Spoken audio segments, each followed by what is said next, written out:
Hello, everybody. I hope you can hear me and see me. And I am very excited to greet you back after a 1 week little gap to Entertaining with Tea. We've had some great guests the last few weeks, and today is definitely no exception. Feels like a real winter day today, here in Toronto at least. The snow is gorgeously beautiful.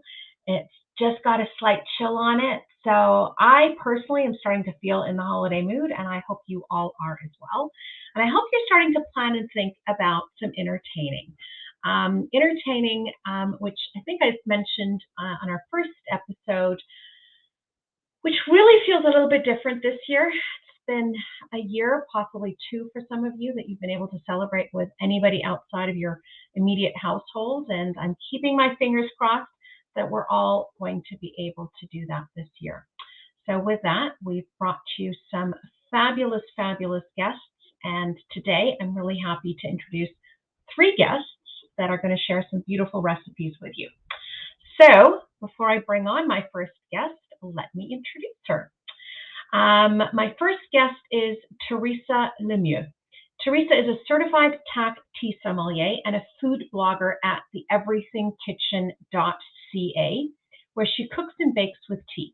She writes about all aspects of tea, including health, food pairings, and culinary uses for tea. Her private tea tasting seminars are conducted online and in person. Theresa firmly believes that there is room for a cup of tea in everyone's day. Now, if you haven't checked out Theresa's website, blog, then please, please, please do, the everythingkitchen.ca, because, well, her love of tea is not just about a love of tea, it's about connecting it with food and everything else.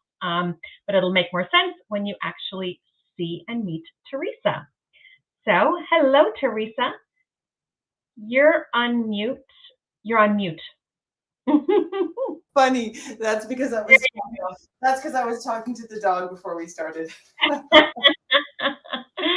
Welcome. It's lovely to have you.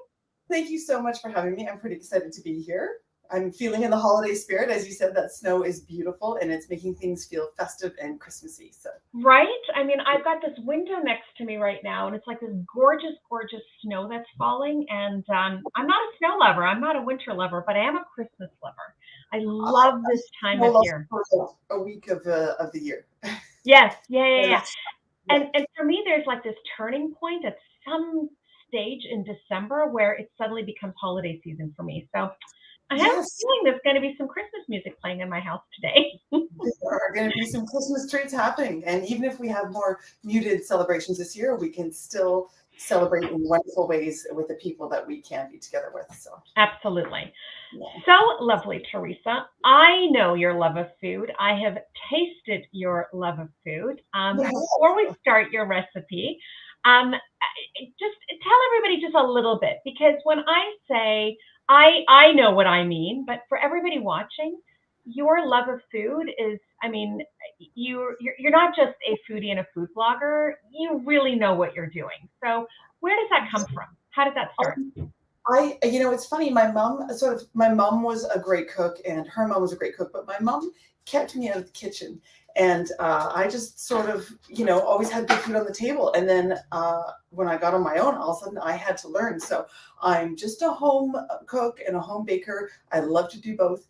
And I just had to sort of figure it out on my own. But I have always been a little bit of a glutton. And food has always brought me a little extra delight, more so than other people sometimes, it seems. So I just get to indulge that all day by blogging about it. And I really love tea, and the whole tea sommelier program has really helped me understand more about tea, how to work with it, and how to infuse it in my cooking and baking. So, all right. Well, you're being a little modest by saying you're just a home cook, because you're a little more than just a home cook.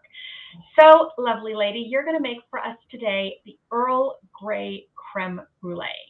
Yes. Now that sounds daunting, but you show us how easy it is. So this is so easy. So crème brûlée is something we think of as a super fancy dessert, something you have in restaurants, and definitely something festive that we have for Christmas. And I learned to make it at George Brown, and I have been making it ever since. And people always tell me that they absolutely love it, and they love it, and that it's the best. And so there's a few things about creme brulee. It really is, you just beat together some egg yolks and you warm up some cream and you put them together, strain it out, and you cook it, and you've got this amazing, amazing dessert. But then there's a few tips and tricks along the way. So there's two things that make this particular recipe really special. One of them is the Earl Grey aspect. I have used microground tea, and I've used that because that's really good. And then we can come back to that. And just to mention quickly, the other thing I have done is I have used a sous vide device to make mine. Now, you can make creme brulee in the oven and it will be lovely and you will not get any complaints unless you overcook it. But the sous vide gives it a lovely texture and you really can't overcook it it's sort of the idiot's guide to making creme brulee. So if you have one of those devices, great. And if you don't have one, you should get one. They go on sale around Christmas time and they're good for lots and lots of things. All right. Well, I have to say I've never ventured into the world of sous vide, but I'm seeing more and more and more friends actually use it, and I'm tempted, I have to say. Great for custards. Really smooth, really easy. Really makes it hard to overcook things. It's so low and slow, and then it really allows flavor to develop and infuse throughout, which is great for something like tea, especially where you want to control the temperature. That's the real beauty of sous vide, is controlling the temperature. And so a lot of people use it for steak. A lot of people will use it custards. It really shines, and that can be a savory custard, like a Japanese egg custard, or a chicken liver pate mousse. Like you can do that in the little jars as well. Oh, and nice. I can see all the restaurants when I've had them, because it's got that that just gorgeous texture. It's really silky in the mouth. So nice. Yeah. Okay. So really quickly, for those people that don't know what sous vide is, what is sous vide? Well, I have my device right here. I'm going to show you. Now, I didn't turn it on because then I couldn't pick it up and show you. It would be too heavy. So what I have here, I have this device which I've affixed to my bucket. And so basically it's this device, and you can buy, there's a couple of different brands you can buy for home. They're really good. They generally run a couple $100, but they're down to about $120 around Christmas time. And so I take this little device and I attach it to, in this case, a clear plastic bucket, or you could use a pot. You could use whatever, and I fill it up with water. And again, I haven't filled it up because it'd just be too heavy to lift. And then I'm going to take whatever I've got, whether it's in bags or in little jars, and I'm going to drop it in here. And it's full of water. And the water from this little part of the device down here, it circulates and it keeps it at a steady temperature, and it keeps it at that temperature the whole time. And the water is not getting into the food because it's either vacuum sealed in a bag or it's in a little jar like this, and little jar, bigger jar, as you please. And so it just keeps that water moving around it gently and allows you to cook it again really low and slow at that even temperature. The water circulating all the time. So super handy. And I use them all the time. In fact, we have sous vide Sundays where we just batch a bunch of stuff, and then it lasts a really long time. Of course you do. Yes. Of course you have sous vide Sundays. I'm just a home cook. Then I've got chicken breast to pull out. I've got steak I just need to pull out and brown. I've got so many things that are just ready to go that way. So yeah. All right, let's start cooking. Show us what you're gonna make. Okay, so I am going to make the creme brulee. So really, oops, let me just warm up my cream again. So really, the best thing about this is that I have used a microground tea. So microground teas, I'm sure you know about them. I think I may have learned about them. Let me just bring my camera down here and show you. So I've got some microground here. This is a microground Earl Grey. As you know, Shannon, I also did cheesecakes in jars. And that's also a custard.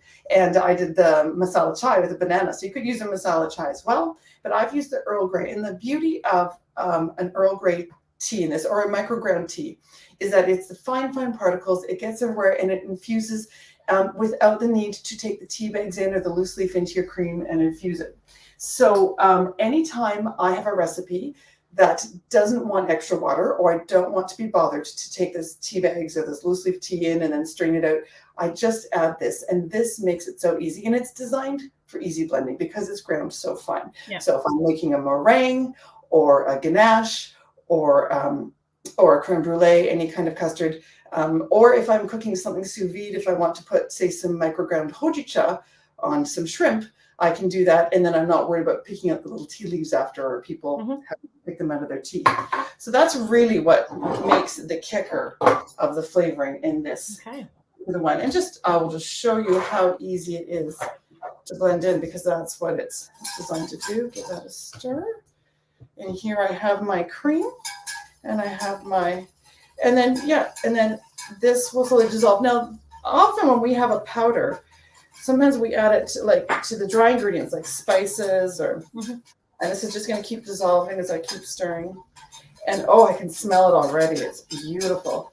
This one's just so lovely and fragrant. Often we have a powder. We think about adding it to the dry part of the ingredient, to the sugar, and but I sort of thought, with this, part of the benefit of adding it to the cream is it really gives it a chance to bloom into the cream. And I'm just going to show you for a second. I tend to think of it almost, instead of using it like a spice, I tend to think of it more like cocoa powder. Right.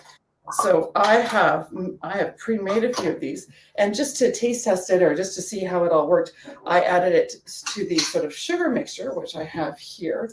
I've got some sugar, just some sugar and some salt and some egg yolks pre-separated. I'm going to whisk that together in a second and add the cream. But so I tried adding it both to the sugar and egg yolk mixture, and I tried adding it to the cream. And let's just look at the difference here. So if you can see the sugar, you can see. Can you see that? It's also separated a little bit. So I'm pretty sure, I'm not sure what's with my lighting here. I'm pretty sure if someone gets it, by the time you've covered up with a crackly top, no one's going to complain, and it's going to taste nice. And because I have done this sous vide and it's low and slow, we're still going to get that nice flavor and throughout. But I see little bits throughout, and it's just not incorporated in the same way. So that's why I decided. And so here we've got it, and it's nice and smooth. Now it has settled a little bit in the bottom because it's cooked over an hour, but you know what? It just tastes that little extra bit nice when you get to the bottom. And I've tried it with a few different brands, so each one sort of has, this one's a slightly different color.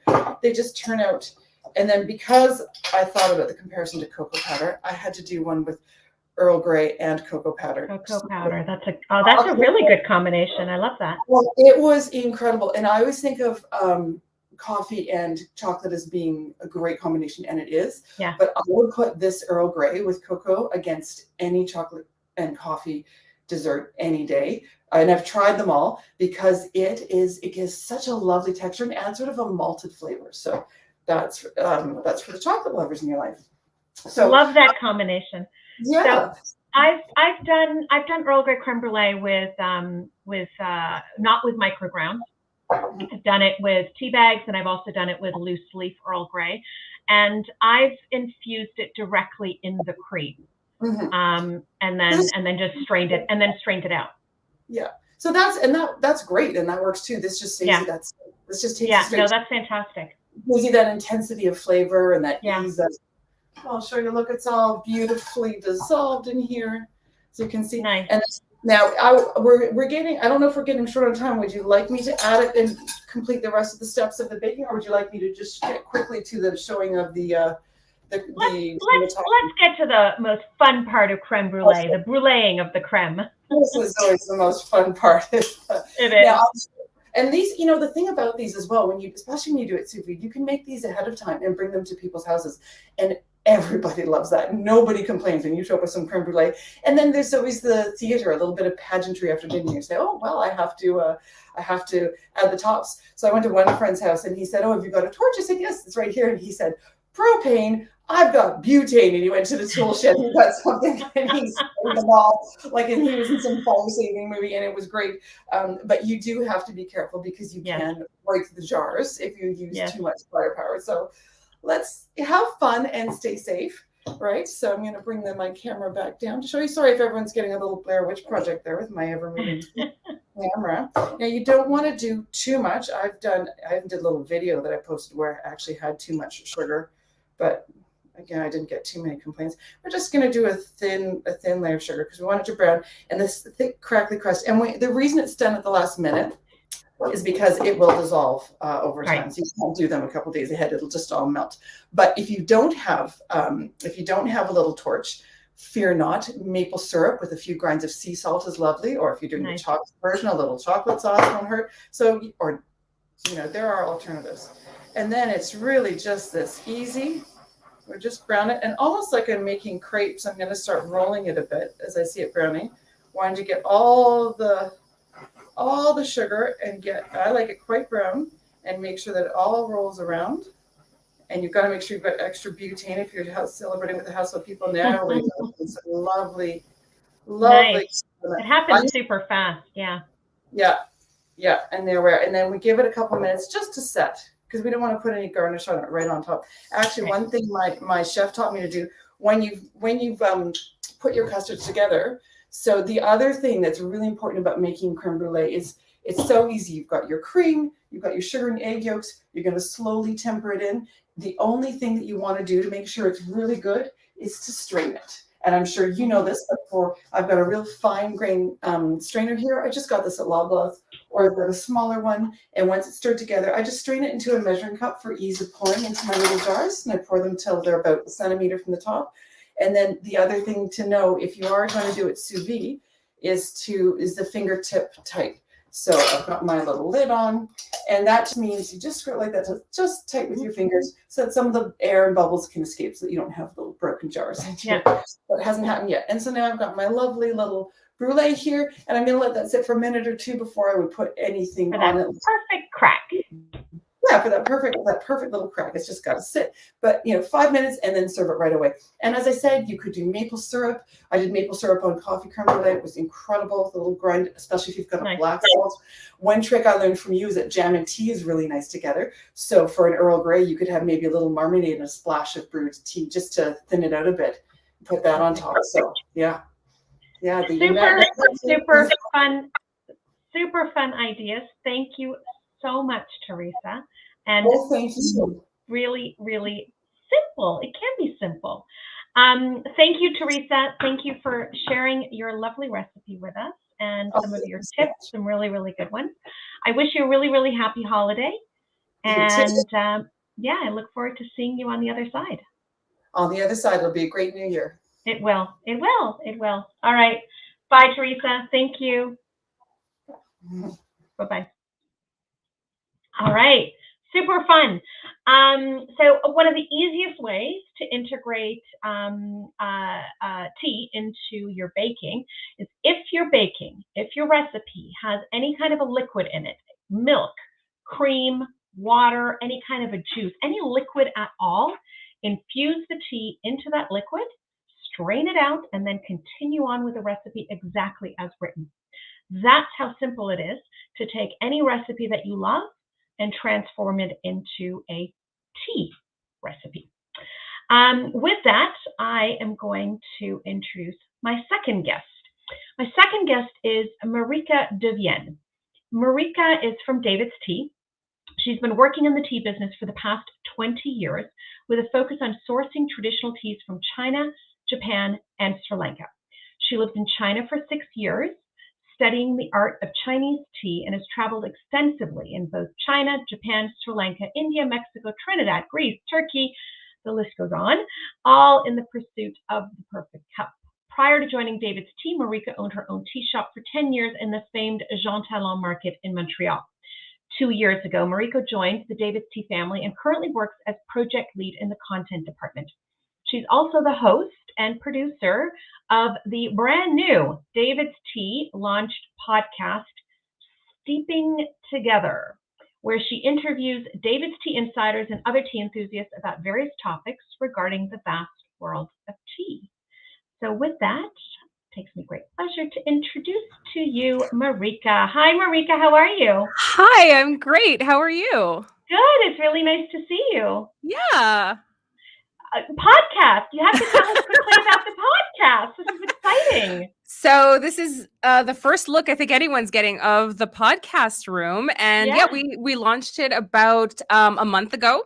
We've been talking about it for years and years and years, and we just didn't know like what the vibe would be. And we decided, well, what if we just take the conversations that we're having as tea nerds, enthusiasts in the office and just record that, because the best thing that you can pair with a cup of tea is conversation. Like the conversation just flows when you have tea. And so I'm the host and conceiver of a lot of the material, but honestly, I let the guests bring in what they want to talk about. And we talk about just all the different aspects of tea and surrounding tea. So how do you make a tea in terms of like creating a tea? Like how do we create new flavors of tea? Right. What are certain terroir specifics that would interest people? What are the best sleep ingredients? You know, how do you choose teas? So it's a bunch of different topics. It's been a lot of fun. Oh, exciting. Yeah, well, congratulations. That's you. really, really exciting. Thank you. So Marika, you are going to make us a chocolate orange tea holla latte. Yes, I am. That's a mouthful. It's delicious, but it's a mouthful. It's a mouthful, but honestly, it's one of the easiest recipes I've ever come up with. And the reason behind that is because I'm the mother of 2 young children. I have a pretty extensive family. During the holidays, I don't have time to make anything super complicated. And obviously, everyone kind of expects a tea from me. I don't know why. So how do I make a beverage that's going to appeal to adults, appeal to children, and that I can make in under 4 minutes? These are the criteria that I work with in just my normal life. And how do you also make that special without, I mean, every cup of tea is special. Every cup of tea is unique. We know this. But how do you add that holiday zhuzh, that holiday vibe, and you can serve it to absolutely everyone? That's what I want to show today. Okay. Let's see what you got, lady. Alrighty then. So I start with a tea that we have at David's Tea called Orange Spice. And if you don't have this tea, essentially you need 2 things. Hojicha tea, which is a roasted green tea from Japan, lots of cinnamon, and then you could add dried orange peel. I always have dried orange peel during the holidays because the visual is fantastic. It's always good for just a few recipes like that, and just steep your tea. But you're going to steep it as though you're making a concentrate for a latte, which is about 4 times the quantity you're going to use for a regular cup. So I'm going to literally take all of this tea here, and you can see there's a lot of cinnamon in here. I'm going to put it in my steeper, and I'm going to just fill the steeper enough to make a concentrate. So I'm not at all filling the teapot. I'm just filling it to the base, and I'm going to let that steep for about 4 minutes. The reason I'm doing that is because I'm going to be adding other ingredients. I want this tea to pop. I want it to be the base. So I need a nice, strong concentrate so it can hold all the other flavors that I'm going to be adding. I'm going to let that steep for about 4 minutes. But just a note, we all know that you want to give your tea leaves as much space as possible when infusing. That's something we get this, right, Shannon? You're on board with me here. Totally. But this is also crucial when steeping cinnamon. Cinnamon is one of those spices that if it does not have room to breathe, the woodiness and the intensity of it is going to taste like bottled up. And so that's one of the secrets with cinnamon. When people say, I don't like cinnamon, I always think, well, maybe you're using too much, and maybe you're just steeping it incorrectly, because if you bottle cinnamon up, it's going to taste like wet wood. So that is a really good tip. Yeah. That's so a really good one. Any other recipe you have with cinnamon, think of it like tea, let it breathe. Okay. Then, because I want the chocolate part to this recipe, I'm going to be adding cocoa powder that already has sugar in it because expediency. Yes, no, gotcha. But I'm fancy. I'm fancy, Shannon. I'm real fancy. I'm going to whisk up my cocoa in the same way that I whisk up my matcha, because I want that froth. So if you have a cocoa that has sugar already incorporated, you can add your own sugar. Grab your whisk, go for it, and froth it exactly as you would a matcha. Do your little M movements. I don't know if anyone. Yeah. Do your little M.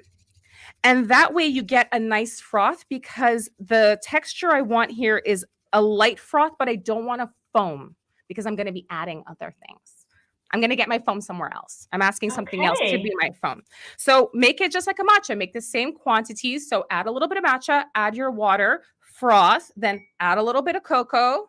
I'm going to put a little bit more because I'm intense. Because why not? Because why not? And I'm going to add my water. But if you've already frothed matcha in the past, you got it. You have the technique. So as we all know, it's all in the wrist. Yeah. And this will take the exact same amount of time that it's going to take your tea to steep. going to take you about 3 to 4 minutes. And it's just going to give me a beautiful texture. And if you have children, you can get them to do it. Kids love it. They love it. Because it's a cocoa, you don't need an extremely hot water because you're going to get your water from the tea. So that's going to make your beverage hot. So if you're worried about your kids getting burnt or anything, or your adults, I mean, quite frankly, I have an uncle who should not be whisking matcha. But busy work. It's perfect. It's busy work. It gets everyone involved. Yeah. And I'm just whisking it up like that. So once that's done, and if it has sugar in it, it doesn't clump up. So no sifting. You could do the sifting if you want, but it's not really necessary. Right. If you're using a pure cocoa that you've grated yourself, for example, like Mexican chocolate, you're definitely going to want to do a little bit of sifting, but the sugar is going to do a lot of the work for you here. Okay. And then, all right, I'm done with that. So I grabbed my very festive holiday mug because I can. Fun. Is that a candy cane handle? It is a candy cane handle. That's so cute. And it has confetti in it. So when you drink, yes, look, confetti. Oh, cute. So you sell that at the stores? Yeah, we do. We do. Okay. And it's now mine. This is now mine. But because why not? There's my concentrate going in. Okay. And yeah, you would not want to drink this alone. No. The hoji cha, as we all know, hoji cha can take quite a beating. It's one of my favorite green teas for that reason, because it can really take quite a beating. But the amount of cinnamon bark in it, like too much. Then I'm going to gracefully and not spill anything, put my cocoa in. You've done this before? I have. Yes, I haven't done it I haven't done it in a white shirt, and that's the thing that's giving me pause, but I did it. No, you did it. You did it. And then you're going to ask, well, what are you doing with all of this space? So what are you doing with all that space, Marika? Exactly. So I'm going to taste test. Okay.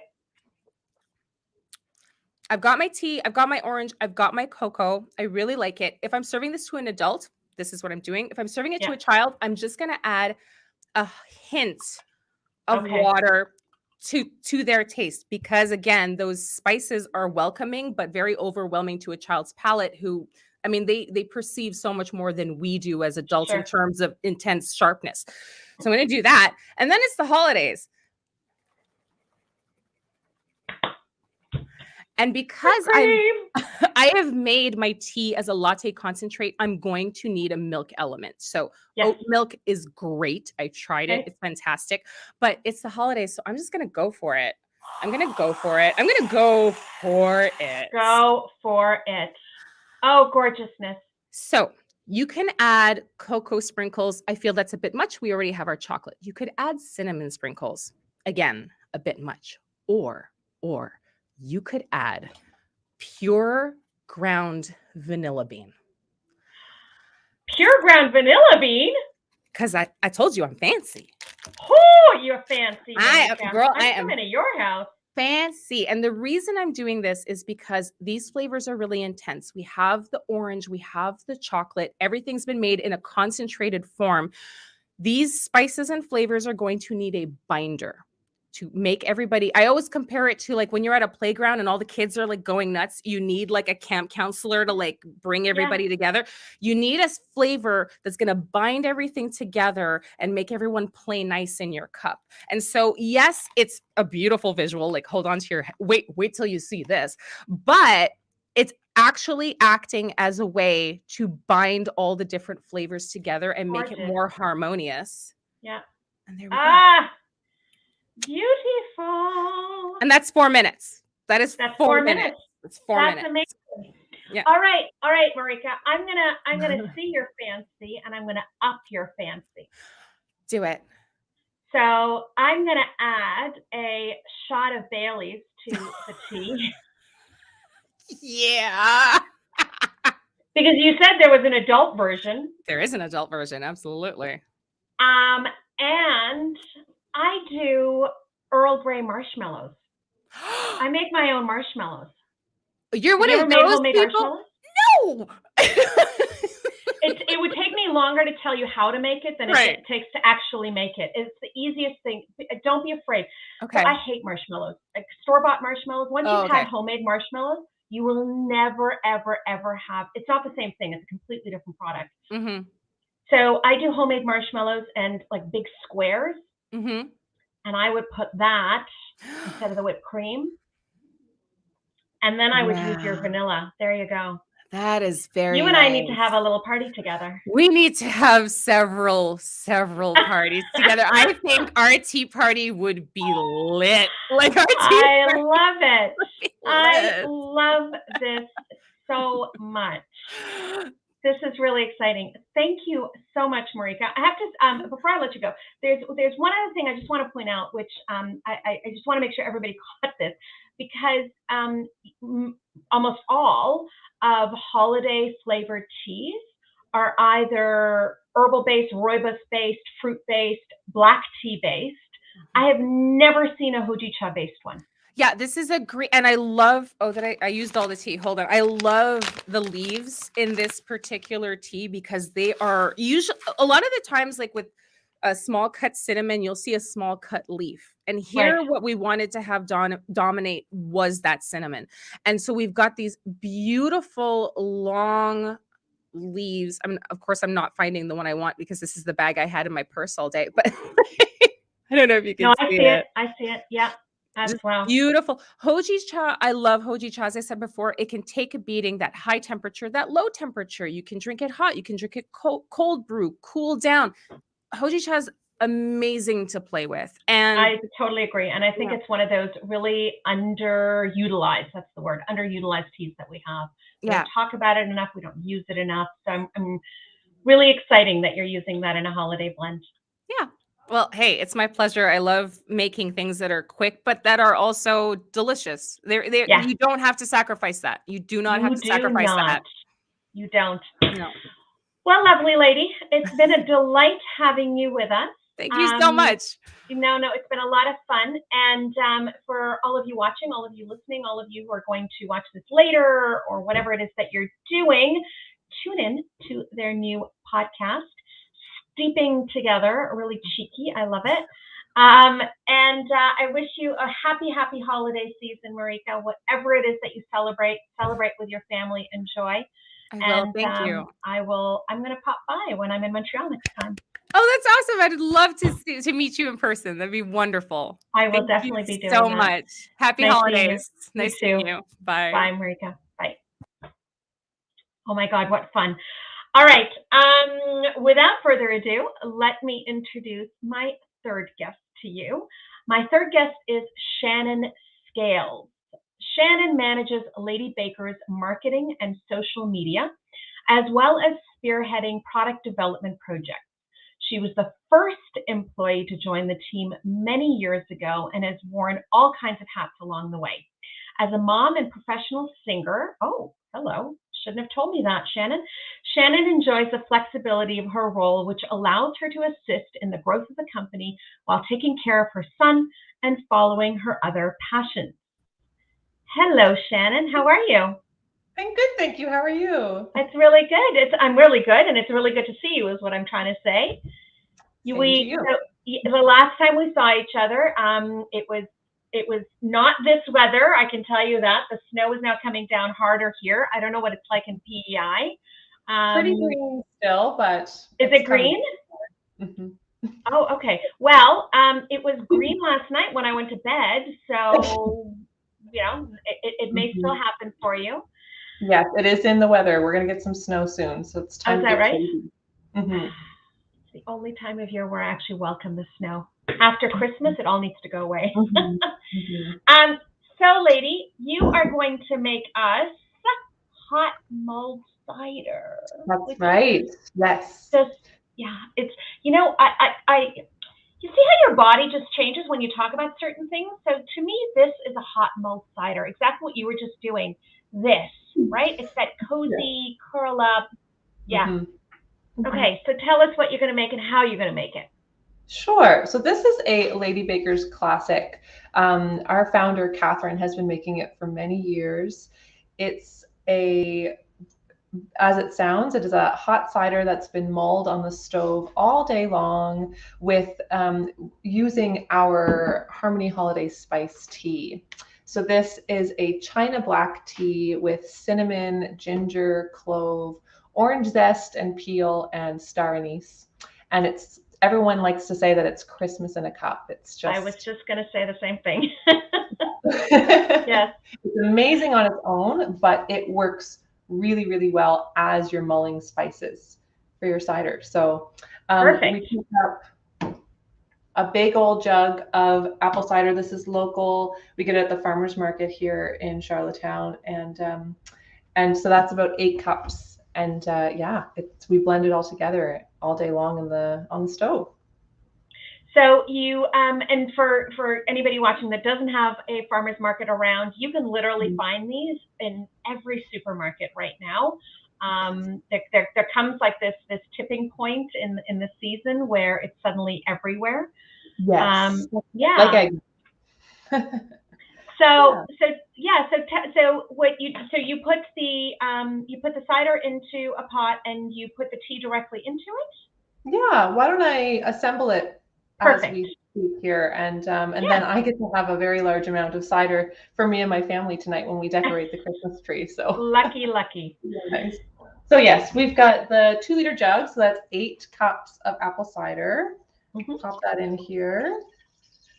So, you know, it's the middle of the afternoon here in PEI, and I'll get this going, and by supper time we'll sip on it. But you can start this in the morning, and just kind of have it going all day and let the smell take over your home, and very warm and inviting. So that's the 8 cups. Then we have a half a cup of brown sugar going in. Okay.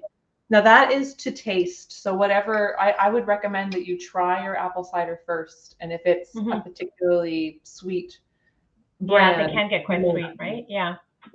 Ours is quite tart, so I've put in the half a cup. Give that a little mix. Then I've got a 1/4 cup of our tea. I put it in some little sachets, and I'm going to pop that in there. And then we've got some orange slices. Woo! They're going in. Perfect. They're way ahead of you. They knew where to go. They knew what they were doing. Where to go. And that's it. So I'm going to give it a little mix. I'm going to put it on the stove on low and just let it simmer away. Do its thing. Yeah. All day. Mm-hmm. And so what's the shortest amount of time that you would say that needs to simmer for? Like what if you're in a rush? Yes, if you're in a rush, I made a mini batch. I took it and I made a 1/4 of it so that I could sip on it while we chat. And I did 10 minutes, but I kind of put up the heat a little bit and let it get a good simmer going. I mean, it's black tea, so you can let it go for 5 to 10 minutes and it's delicious. I think the benefit of letting it go slow all day is the atmosphere it creates. Yeah, I was just going to say, I mean, if you're putting that on now, you're going to have a lovely smelling house for tree decorating later today. That's right. Yes. Yeah. So,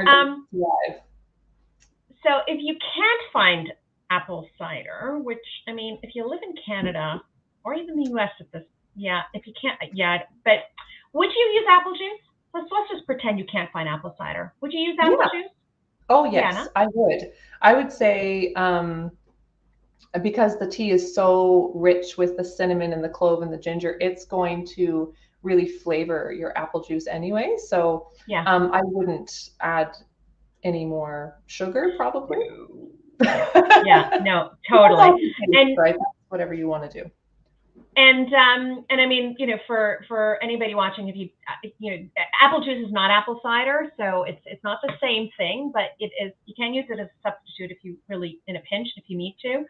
That's right. Ciders are just a little bit different.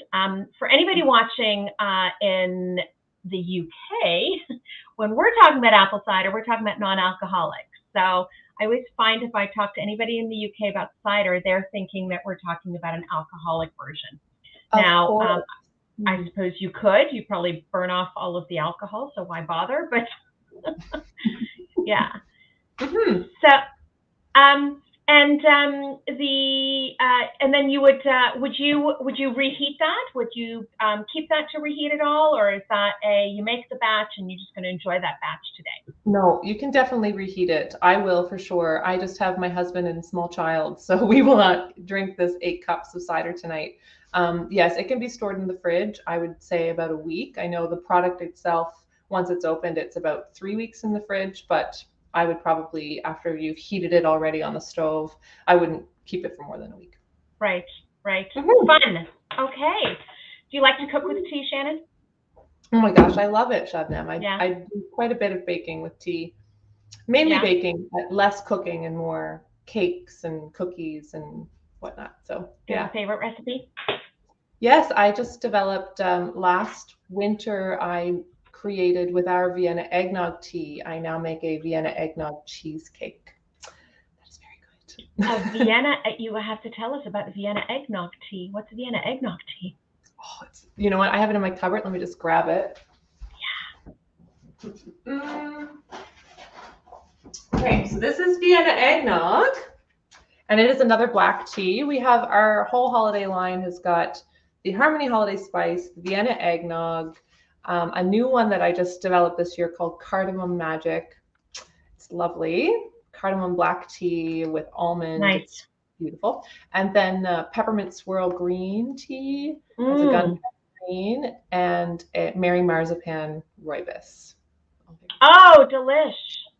But this is our Vienna eggnog, and it's cinnamon and ginger and clove again, but with that eggnog kind of base to it, and it's Right. amazing, especially if you don't want the heavy cream of a real eggnog. You can put whatever milk substitute you want in it, and it's really lovely. Yeah. Oh, I love it. Yeah. So your entire holiday line is available online for anybody who is not in beautiful Prince Edward Island. Yeah. And is your holiday line available all winter long, or is it like a holiday thing and that's it? We do say goodbye to them after Christmas. Now, so the new teas on the menu now are peppermint swirl and cardamom magic, and I developed them to be more of a winter tea, so they will stick around. Okay, all right. So some will stay, some you're going to have to say goodbye to, but that just means it makes it a little bit more special, and it gives everybody something to look forward to next year. Yes, it's really, I love when people start asking, when do you get the Harmony Holiday Spice in? You know, people look forward to it every year, and it's nice to have that tradition. Lovely. Well, thank you, Shannon, for sharing the recipe and some of your time with us. It was really good to see you. My pleasure. A big hug to Catherine and the rest of your team for sure, but a big hello and hug to Catherine. Say hi from me. Oh, she'll love that. I'll give her a big one. Good. Okay. Well, happy holidays to you. A happy new year. I can't believe I'm actually saying those words, but it is the 8th of December, and it's going to go really, really quickly now. It is. Good seeing you. Happy New Year. Happy holidays. We'll see you around the bend. Bye. Super. Take care. Bye, Shannon. What fun recipes. Well, I think, if we're going to talk about eggnog, let's talk about how to make your own eggnog, because you can make your own eggnog as well. So let me share one of our recipes with you, light tea nog.